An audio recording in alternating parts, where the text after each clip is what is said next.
Welcome back to our channel. बहुत दिनों के बाद वीडियो आ रही है क्योंकि आज अपनी 3 से 4 टॉपिक वीडियो आने वाली है। अपनी फर्स्ट यूनिट खत्म हो गई है, तो आज ही अपन काफ़ी सारी वीडियो अपलोड करने वाले हैं। तो फर्स्ट वीडियो जो आ रही है अभी वो है stress strain diagram of ductile materials. तो ये जो डायग्राम है स्ट्रेस स्ट्रेन का डायग्राम मोस्ट इंपॉर्टेंट है। आप देखिए आरजीपीवी में 2 बार आ चुका है, अंडर 4 ईयर्स और अंडर 10 ईयर्स में 2 बार आ चुका है। तो इसको 2014 2018 जे mild steel and ductile steel बात एक ही है, so don't be confuse.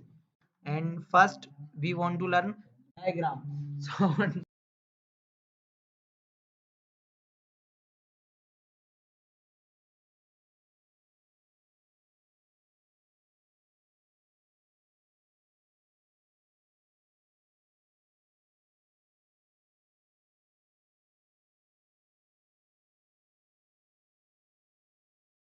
Upon diagram पढ़ने वाले हैं। एक्स एक्सिस डिनोट करता है स्ट्रेन को, वाई एक्सिस डिनोट करता है स्ट्रेस को। सो इस डायग्राम अपन को ये एक्सप्लेन कर रहा है कि जो डक्टाइल मटेरियल है उसमें स्ट्रेस स्ट्रेन पे जब अपन लोड लगाते हैं डक्टाइल मटेरियल पे तो किस तरह का बिहेवियर आता है।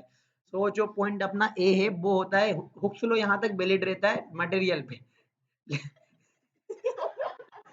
Limit of proportionality. So hook slow valid होता है पॉइंट ए तक के, देन उसके बाद अपना इलास्टिसिटी पॉइंट बी तक के अपन लोड लगाते हैं किसी मटेरियल पे तो इलास्टिसिटी अपनी वैलिड होती है।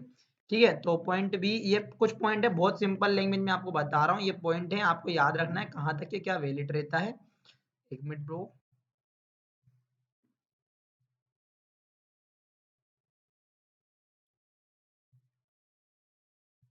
तो कहाँ तक क्या वैलिड रहता है ये आपको बता देते हैं। ठीक है, सो पॉइंट जो अपना सी है, जो सी पॉइंट है वो अपने बिल्कुल वहां पे अपनी लिमिट ऑफ इलास्टिसिटी खत्म हो जाती है। इलास्टिसिटी का मतलब क्या होता है, कोई भी मटेरियल है उसकी इलास्टिसिटी खत्म हो जाएगी, मतलब कि उस पॉइंट के बाद वो अपने इलास्टिसिटी क्या होती है, when load remove it comes to its original shape. तो पॉइंट सी के बाद इलास्टिसिटी खत्म हो जाती है, वो अपने ओरिजिनल शेप में वापस नहीं आ पाता है। तो पॉइंट सी से ये मान लीजिए अब प्लास्टिसिटी शुरू हो जाती है। Plasticity is also property. इससे पहले आपको प्रॉपर्टी के बारे में हम पढ़ा चुके थे, वो इसलिए पढ़ाई थी क्योंकि ये डायग्राम बिना प्रॉपर्टी पढ़े आपको समझ में नहीं आने वाला है।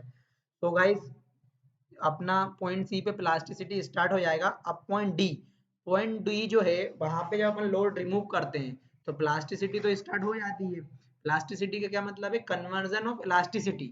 आपको रिवाइव भी हो रहा है, रिकॉल बिल्कुल। सो डी के बाद पॉइंट ई के बाद मतलब अल्टीमेट स्ट्रेस, इतना ज्यादा लोड लगाना एक मटेरियल के ऊपर यहाँ पे अल्टीमेट स्ट्रेस है, इसके बाद कभी भी वो टूट सकता है। एट द पॉइंट अपना लोड अनलिमिटेड होने वाला है, स्ट्रेस अनलिमिटेड होने वाला है, तो पॉइंट एफ पे पॉइंट वो मटेरियल फ्रैक्चर हो जाएगा। तो यहाँ पे कुछ आपको डायग्राम समझा देता हूँ मैं, सिंपल सी लैंग्वेज है। जो जो चेंजेस आने वाले हैं जैसे कि लीनियर रीजन, परफेक्ट प्लास्टिक और इलास्टिसिटी यील्ड, यहाँ तक ये इलास्टिसिटी और प्लास्टिसिटी डी तक के अपनी स्टार्ट होकर खत्म होने वाली हैं। And this is the proportional limit, ये आपको पॉइंट में लिखी है, यही आपको पॉइंट डिनोटेड करके बताए हैं। एंड एफ पे ऐसा पॉइंट यहाँ पे बॉडी फ्रैक्चर हो जाए। ये जो ई है वो मोस्ट इंपॉर्टेंट है, बिकॉज ई के बाद आप जी डायग्राम को देखिए और कुछ नहीं है, डायग्राम आपको समझना है सिर्फ ओनली। यहाँ पे जो पॉइंट अपने दिए हैं ए बी डी जो अपने डिनोट करें उनके बारे में लिखा है। ब्रेकिंग पॉइंट और फ्रैक्चर पॉइंट बात एक ही है, और इनके बारे में लिमिट ऑफ प्रोपोर्शनलिटी क्या होती है, जैसे कि the limit of proportionality maximum stress take can material while the still behaving elasticity, जहाँ पे इलास्टिसिटी बार बार अपने ओरिजिनल साइज और लोड लगाने के बाद न्यू साइज से अपना आ जाए, लिमिट ऑफ प्रोपोर्शनलिटी वैलिड रहती है। इलास्टिक लिमिट के बारे में आपको पहले ही पढ़ा चुका हूँ, ये सिर्फ पॉइंट में चेंजेस हैं, तो ये आप नोट आपको पीडीएफ पिन कमेंट में मिल जाएगी। तो आप इसको पढ़ लीजिएगा एक बार, पूरा पूरा पढ़ने की जरूरत नहीं है, बट एक बार आपको समझ में आ जाए। ये अंडरस्टूड सीरीज है, तो इसमें अपन सिर्फ एक लास्ट अंत में एक ही बात बोलूंगा कि पढ़ो मत, समझो, लड़ो मत, लड़ाई की तैयारी पूरी रखो। सो अपन को समझना है क्योंकि जो समझता है वो समझदार है, और आप सब भी समझदार हो। All the best for your RGPV examination first semester first year. Me also in first year, so that's why we are also try to give you something new। तो ये नई तरीके से हम पढ़ रहे हैं जिसमें हमने समझा है। अब जिस तरह से मैंने आपको ये डायग्राम समझाया है तो मैं तो नहीं भूलने वाला हूँ, आई होप आप भी नहीं भूलोगे। So keep sharing is caring।